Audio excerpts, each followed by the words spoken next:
अस्सलाम वालेकुम नाज़रीन, प्रोग्राम हादी सेहत में वेलकम। मेरा नाम हकीम नासिर अली मिन्हास है। उम्मीद करता हूँ आप सब खैरियत से होंगे। नाज़रीन, आज आपको जिस मर्दाना बीमारी के बारे में बताऊँगा वो है वेरिकोसील।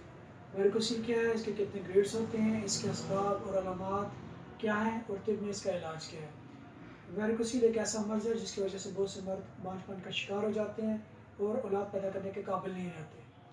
नाज़रीन, जैसे कि आप जानते हैं कि मर्दों के अंदर टेस्टिकल्स मौजूद होते हैं, एक दाएं जानिब होता है, एक बाएं जानिब होता है। ये टेस्टिकल्स एक थैली के अंदर मौजूद होते हैं जिसे हम स्कॉटम कहते हैं। वेरिकोसील से मुराद टेस्टिकल्स के गिर्द जो स्कॉटम के साथ वेन्स होती है उनका फूल जाना है।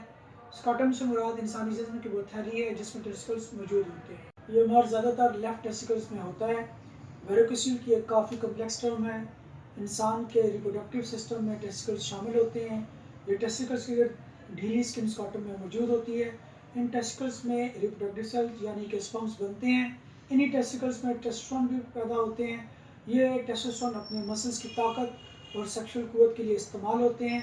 स्कॉटम हमारे लिए इन टेस्टिकल्स को ठंडा रखते हैं जिससे हमारे स्पर्म्स की प्रोडक्शन के लिए टेम्परेचर मौजूद रहता है।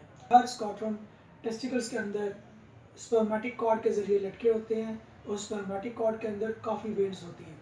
वो वेन्स जिनमें स्पर्म्स ट्रैवल करते हैं इसको वास डिफरेंस कहते हैं।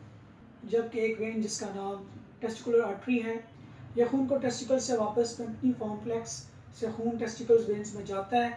वेन्स में वन वे वॉल्स सेल्स होते हैं जो कि खून को वापस टेस्टिकल्स में जाने से रोकते हैं। जब टेस्टिकल वेन्स में मौजूद ये वॉल्स डैमेज हो जाते हैं, ये काम सही तरह अंजाम नहीं दे पाते, जिसकी वजह से खून वापस टेस्टिकल्स के जाना शुरू हो जाता है। क्योंकि बाएं तरफ की वेन्स दाएं तरफ की वेन्स की निस्बत ज़्यादा सीधी और लंबी होती हैं। खून की इस हरकत की वजह से पेम्पनी कॉम्प्लेक्स की वेन्स फूल जाती हैं जिसकी वजह से टेस्टिकल का टेम्परेचर बढ़ जाता है।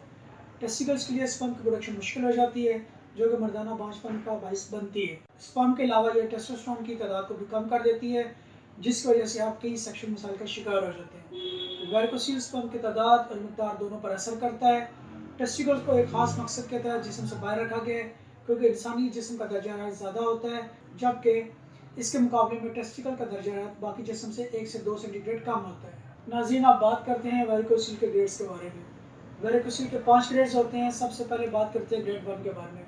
ग्रेड 1 वेरिकोसील में जोर लगाने पर टेस्टिकल्स में नसों के अंदर खून का दौरानिया रिवर्स नहीं होता।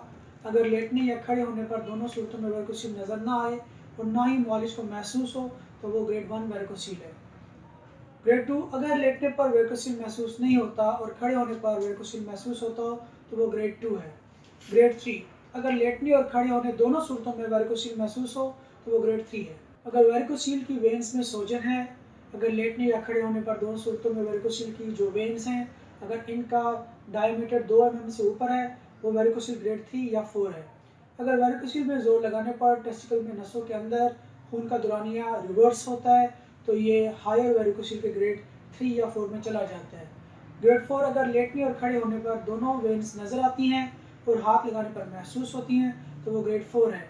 ग्रेड 5 अगर टेस्टिकल का साइज़ छोटा हो गया तो इसको ग्रेड 5 कहा जाता है। ऐसी किसी भी सूरत में फ़ौरन अपने स्पर्म का टेस्ट करवाएं या फिर टेस्टोस्टेरोन लेवल चेक करवाएं। वेरिकोसील की मंदरजा झैल अलामात हैं टेस्टिकल्स में दर्द होना, टेस्टिकल्स में चुभन का होना, टेस्टिकल्स की थैली के नज़दीक सोजन, स्कॉटम के अंदर वेन्स का फूल जाना, टेस्टिकल्स का सिकुड़ जाना। इस बीमारी में खुशी के ऊपर एक उभार सा मालूम होता है जो नीचे से खुला हुआ और ऊपर से तंग और गिरादार होता है। मरीज़ चिड़चिड़ापन का शिकार हो जाता है, मरीज़ डिप्रेशन में चला जाता है। वह नाज़रीन, आप वेरिकोसील के असबाब के बारे में बात करते हैं। 15 से 30 साल के दरमियान मर्दों को वेरिकोसील होने के इम्कानात ज़्यादा होते हैं। जो मर्द ज़्यादा वज़न उठाते हैं उनको ये मर्ज ज़्यादा होता है। ज़्यादा वज़न उठाने से बाईजानिब की टेस्टिकल की वेन्स पर ज़्यादा इफेक्ट होता है।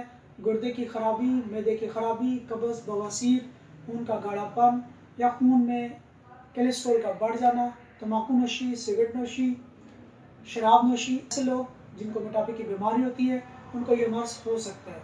वो लोग जो जिगर के किसी मर्ज में मुब्तला हो उनको भी ये बीमारी हो सकती है। नाज़रीन, वेरिकोसील की वजह से लो स्पर्म काउंट भी डेवलप हो जाता है। इस वजह से ओलिगोस्पर्मिया डेवलप हो सकता है और बाज़ औक़ात ऐसा भी होता है कि ज़ीरो स्पर्म काउंट यानी कि एज़ोस्पर्मिया भी डेवलप हो जाए।